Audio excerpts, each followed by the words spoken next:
Tidak ada manusia yang tidak diuji Allah Subhanahu wa ta'ala. Ahasiban nasu ayyutraku ayyaqulu amanna. Apakah manusia itu menyangka dia dibiarkan begitu saja mengatakan kami beriman? Wa hum la yuftanun, padahal iman mereka belum diuji. Walanabluwannakum, kami pasti akan menguji kamu bisyai'im minal khauf, takut, wa naqsim minal amwal. Walanabluwannakum bisyai'im minal khauf, takut, wal ju', lapar, wa naqsim minal amwal, kurang harta, wal anfus, sakit, was samarat, kering kerontang paceklik, wa basyiris sabirin, berikan kabar gembira kepada orang yang sabar. Siapa dia? Alladzina idza asabatkum musibah qalu inna lillahi wa inna ilaihi. Salat sudah, puasa Senin Kamis sudah, sedekah sudah, wakaf sudah, infak sudah, ngaji sudah, kok kena musibah juga. Banyak anak-anak muda ketika sudah hijrah komplain ke Ustadz. Ustadz, dulu saya ketika masih pacaran bisnis saya lancar, waktu masih nyabu hidup saya enak. Begitu hijrah dengar pengajian Ustadz, datang ke masjid, sholat, keluar masjid sendal hilang. Pergi ke parkiran, helm kena hujan. Untuk apa Allah uji kita? Halaman 12 nomor 4. Musibah diberikan Allah untuk membuat hamba-hambanya tidak sombong, mau berserah diri dan minta tolong kepada Allah. Rumah besar, mobil besar, istri,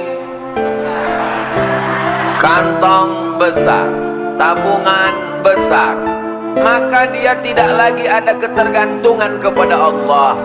Allah uji. Nabi Musa alaihissalam tinggalnya di istana Fir'aun, penuh. Akhirnya Allah buat skenario bagaimana supaya dia keluar dari istana Fir'aun. Ada dua orang yang sedang kelahi, dilerai, dipisah oleh Nabi Musa, ngotot juga, ditinju Nabi Musa, mati. Kebetulan yang mati ini adalah rakyatnya Fir'aun. Ngamuk, terusir. Di saat terusir dia ingat kepada Allah. Nabi tidak pernah lupa pada Allah.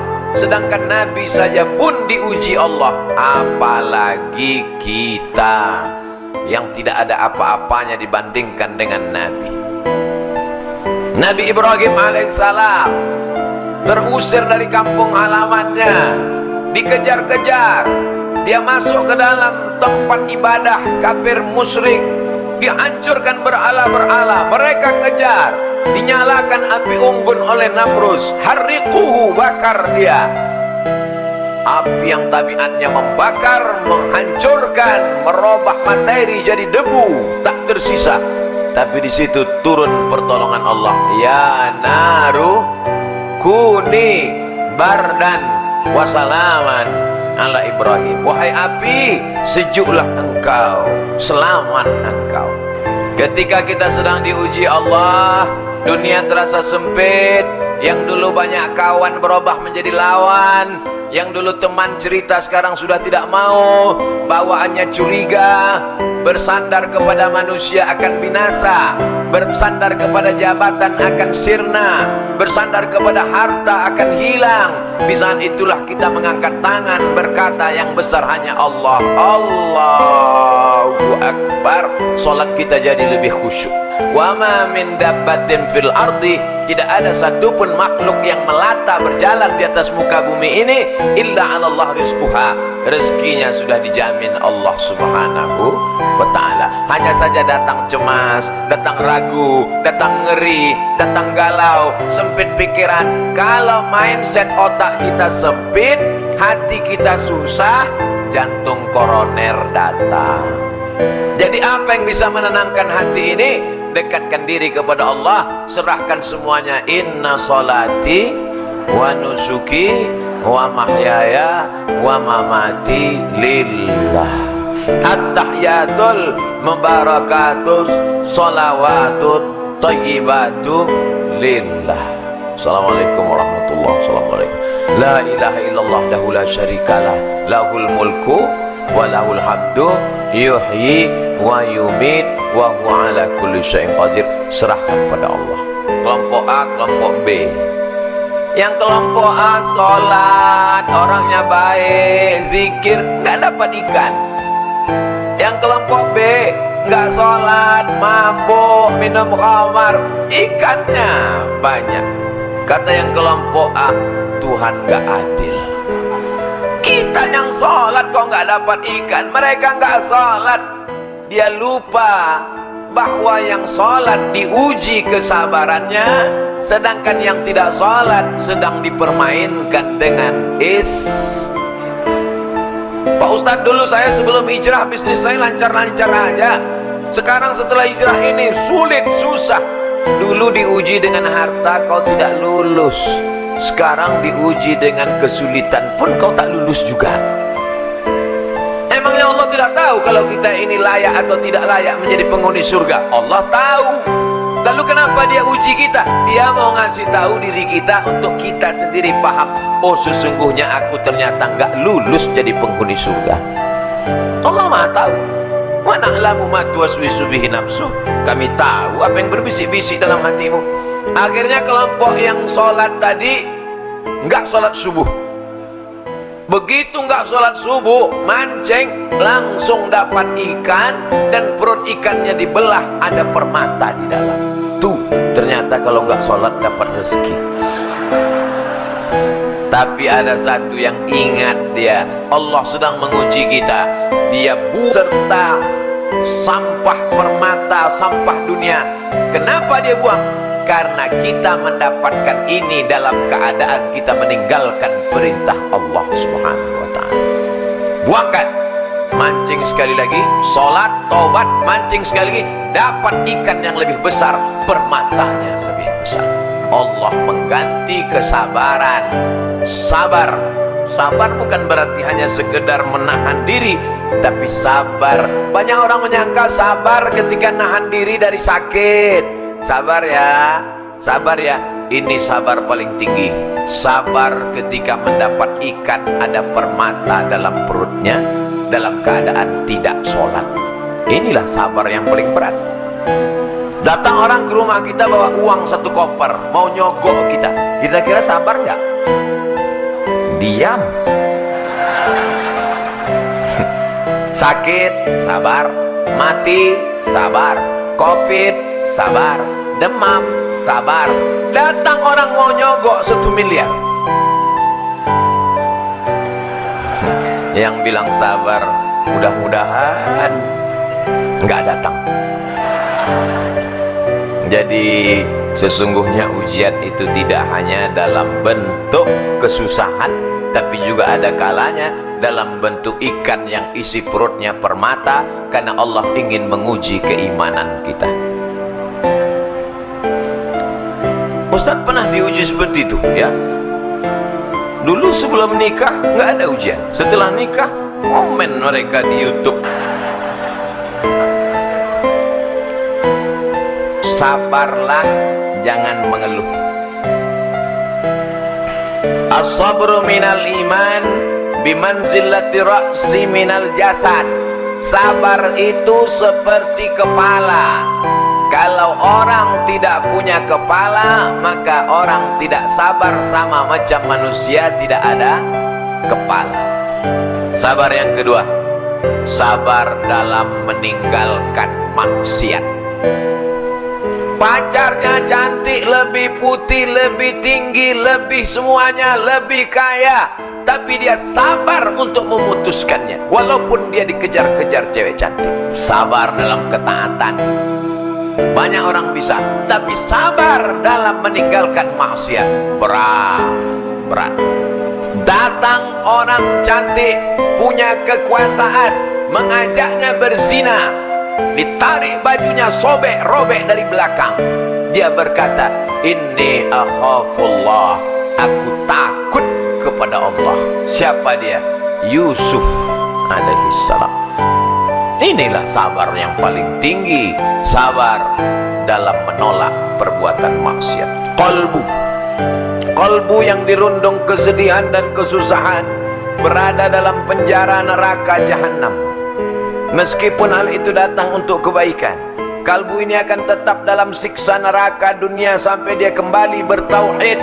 Hati itu susah, hati itu risau, hati itu gundah gulana, hati itu galau. Hati tidak bisa ditenangkan dengan narkoba, hati tidak bisa ditenangkan dengan khamar, minum-minuman keras, hati tidak bisa ditenangkan dengan zina. Hati hanya bisa ditenangkan dengan zikir la ilaha. Kalbu itu tidak memiliki jalan untuk lepas dari kesedihan dan kesusahan yang menyiksa, menyakitkan, membinasakan. Salah satu jalannya mahabbah, cinta kepada Allah Subhanahu. Bagaimana cara menghilangkan kesedihan?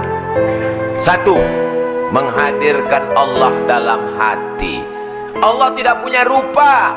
Kalau kau pejamkan matamu nampak hitam merah bulat petak lonjong bentuk cacing. Allah tidak seperti itu. Walam yakul lahu kufuwan ahad. Allah bisa kau rasakan keagungannya, Allah bisa kau rasakan ketenangan dalam hatimu. Berzikir la ilaha illallah. Mulut menyebut, hati mengingat, pikiran fokus. Mulut menyebut, hati mengingat. Alladzi waswisu fi sudur. Setan berbisiknya bukan di telinga, setan berbisiknya di dada.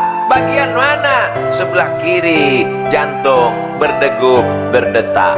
Terserah mau zikirnya la ilaha illallah, mau zikirnya Allah Allah, mau zikirnya subhanallah, mau zikirnya alhamdulillah, mau zikirnya Allahu akbar. Terserah. Kalau Ustaz Somad sendiri zikirnya apa? Istighfar. Habis istighfar solawat, habis solawat la ilaha illallah. Tanamkan keyakinan bahwa Allah tengah menyusun rencana yang lebih baik dan lebih indah. Ada Allah yang mengatur kehidupan. Kau bukan berjalan sendirian di atas alam semesta. Ada Dia yang mengatur hidupmu. Siapa Dia? Allah. Adakah Tuhan selain Dia? La ilaha illa huwa. Apakah Dia hidup? Al-Hayyu. Apakah Dia mengatur hidupku? Al-Qayyum. Mesti yakinkan dalam hati, ini takdir, aku hidup dalam rencana Allah. Rencana Allah lebih cantik, lebih indah, lebih baik. Husnuzon kepada. Kalau kita tidak husnuzon kepada Allah, stres, depresi, tengah malam datang setan berbisik, itu minum ada jus, ternyata racun nyamuk. Kita ini masuk surga bukan karena sholat kita, masuk surga bukan karena puasa kita, masuk surga bukan karena zikir kita. Kita masuk surga karena rahmat Allah. Kita sholat karena ingin mengundang rahmat Allah. La yudkhilal jannata ahadakum amaluhu. Amalmu tidak membuatmu masuk surga. Lalu yang membuat kita masuk surga itu apa? Illa ayyataghammadani Allahu birahmatih. Masuk surga karena rahmat Allah. Apa saja yang membuat rahmat Allah itu turun? Satu, berbuat ihsan. Dalilnya, inna rahmatallah, rahmat Allah qaribun, dekat, minal muhsinin, dekat kepada orang yang berbuat ihsan. Apa yang membuat rahmat Allah turun? Fa ammal ladzina amanu billah, orang yang beriman kepada Allah, wa'tasamu bihi, berpegang teguh dengan Allah, fasayudkhiluhum fi rahmatim min, dia akan dimasukkan Allah ke dalam rahmatnya. Beriman dan berpegang teguh. Banyak orang beriman tapi tak berpegang teguh. Tiga, sabar ditimpa musibah. Ulaika alaihim salawatum min rabbihim wa rahmah. Orang yang sabar ditimpa musibah, maka dia mendapatkan rahmat dari Allah SWT. Empat, takwa. Uktub lana fi hadhihi dunya hasanatan wa fil akhirati inna hudna ilaik qala adzabi usibu bihi man asya wa rahmati wasi'at kulla syai'. Rahmat Allah SWT untuk orang yang bertakwa. 6. Berbuat baik. Inna rahmatallahi qaribum minal muhsinin. 7. Berhijrah, berjihad. Ulaika